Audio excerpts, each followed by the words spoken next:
vous êtes sur TikTok, vous avez certainement déjà vu passer des comptes comme X ou Y rencontres. Attention les amis, derrière ces comptes attrayants se cache très souvent un nouveau type d'arnaque qui fait des ravages.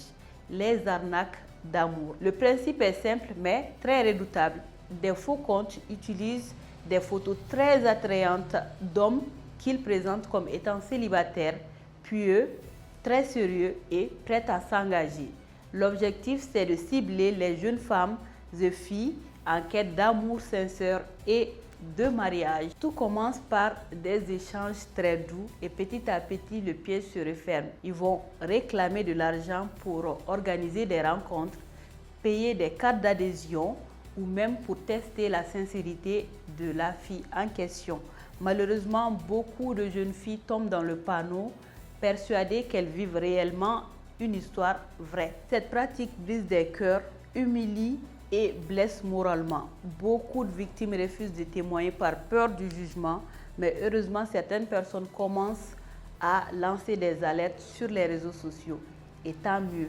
Mais il est important de signaler qu'il existe bel et bien des sites et agences de rencontres amoureuses qui sont très fiables. Celles-ci possèdent généralement une adresse physique, un numéro de téléphone identifiable et un bureau où vous pouvez rencontrer des conseillers. Elles fonctionnent sur des bases claires avec des règles précises et sans pression financière abusive. Les arnaqueurs, eux, imitent très souvent ces agences pour tromper les gens. Alors, comment les reconnaître?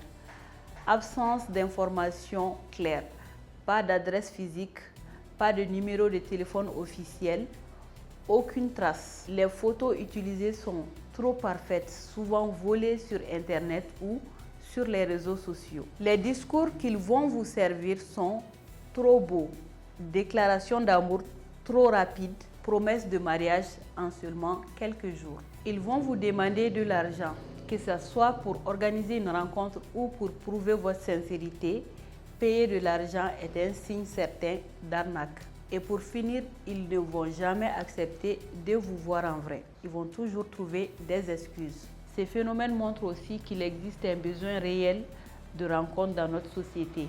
Alors pourquoi ne pas réinventer nos anciennes pratiques de médiation amoureuse avec des plateformes communautaires locales, encadrées par des associations ou des femmes leaders où les rencontres se feraient dans un cadre sûr basé sur la confidentialité et la transparence. Alors les amis, prenez votre temps, vérifiez les profils, cherchez des preuves concrètes, discutez-en avec vos proches avant de faire confiance et surtout, ne payez jamais pour de l'amour.